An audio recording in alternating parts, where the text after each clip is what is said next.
All right, let's just dive right into this explainer. We're going to map out the actual terrain of dating a single mother in the Philippines. You meet her, she's warm, attentive, basically everything you hoped for. But she also has a child. And navigating that relationship comes with some intensely layered legal and cultural complications that usually won't become obvious until you're already deeply involved. So today, we're going to unpack what you're actually agreeing to when you step into this dynamic. To do that, we're breaking this whole thing down into 5 key pillars: the communal family unit, navigating the legal landscape, the emotional architecture, the preloaded financial math, and finally, making the conscious choice. So let's jump straight into Section 1, the communal family unit, and see how this builds the foundation for literally everything else. Here's the first major culture shock, right? You aren't just dating her, you're entering an entire communal network. In the West, you kind of expect a contained unit, just you, her, and the kid. But in the Philippines, it's a completely different ballgame. The family structure is totally communal. Her mom, her sisters, the titas, the neighbors, sometimes literally the entire barangay, they are all involved. The child isn't just a background character in her life, they're the main character. You're actually the secondary relationship here. And believe me, that whole network, they've got their eyes on you and your intentions. To put this into perspective, roughly 20% of households in the country are female-headed, and that's according to the 2022 census.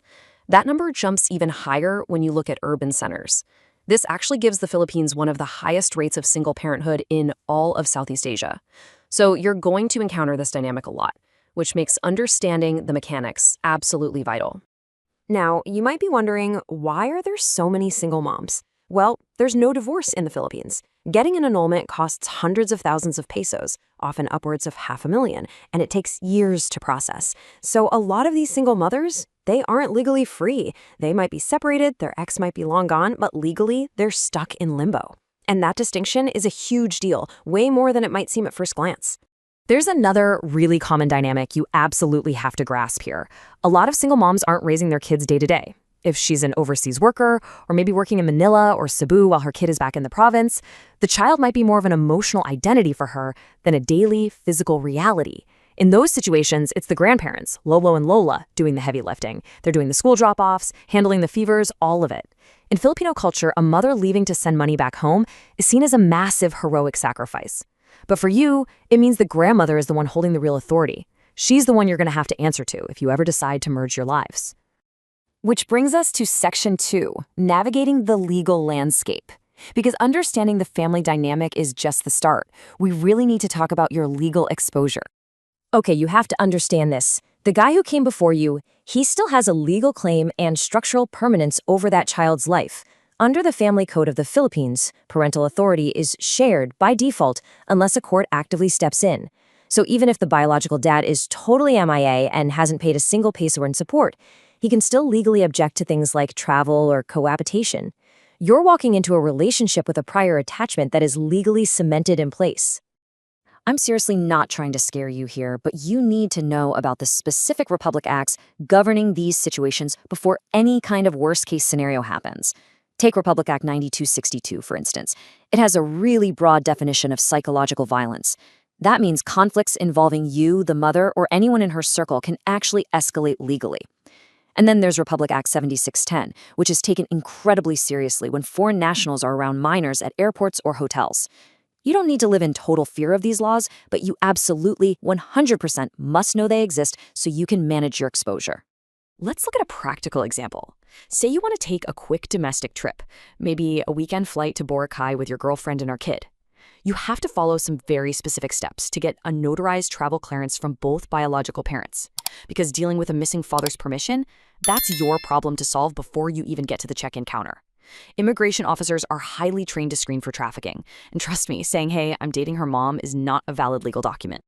So let's pivot and look at the emotional weight beneath all this legal stuff in Section 3, the emotional architecture.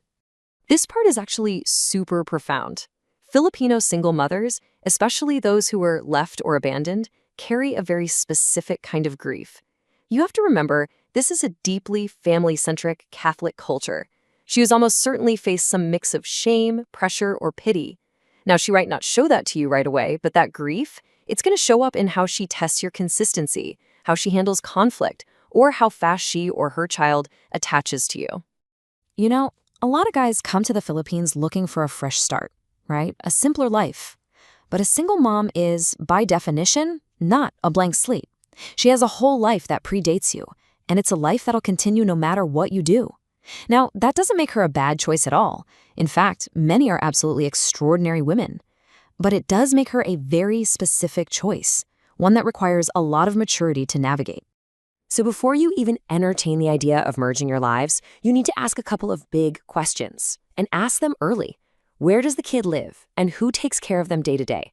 Like, ask when she last spent more than a week under the same roof as her child. The answers to those questions, they're going to tell you way more about the true shape of your relationship than anything else in those first few months. Which naturally leads us right into Section 4, the preloaded financial math. Long before you even showed up, there was already a financial baseline in place, the child. When you step into this dynamic, these totally non-negotiable expenses, we're talking school fees, uniforms, vitamins, the shoes they outgrow every 5 seconds, they become your reality. Once you're visibly in the picture and you've met the family, the whole calculus shifts. The question really isn't if you'll be expected to contribute, but rather how quickly and explicitly that expectation pops up.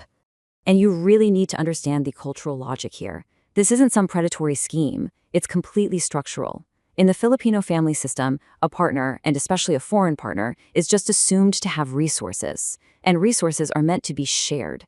That means if she ever has to choose between funding your relationship and her child's survival, she is going to choose the child every single time. If money gets tight, you get cut, not the school fees. All right, let's move to our final section. Section 5, making the conscious choice. Let's see how all of this leads to the ultimate decision you have to make. It really all boils down to this. The men who actually succeed here, the ones who build genuinely beautiful, lasting relationships, are the ones who make a conscious choice. They walk in with their eyes wide open, they accept the child as part of the package, and they actively want to embrace a family. The guys who fail, they're the ones making a purely romantic decision. They go in blind, expecting a blank slate, and just sort of reluctantly tolerate a complex situation they didn't bother to understand until way too late. And hey, you absolutely cannot forget the kid in all of this. Kids in these situations are incredibly perceptive. They know the exact difference between a guy who is just there for their mom and a guy who is actually there for them too. Filipino children in single-parent homes have often already dealt with some kind of attachment disruption.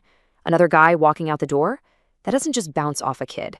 If you bond with that child, you've taken on a real responsibility.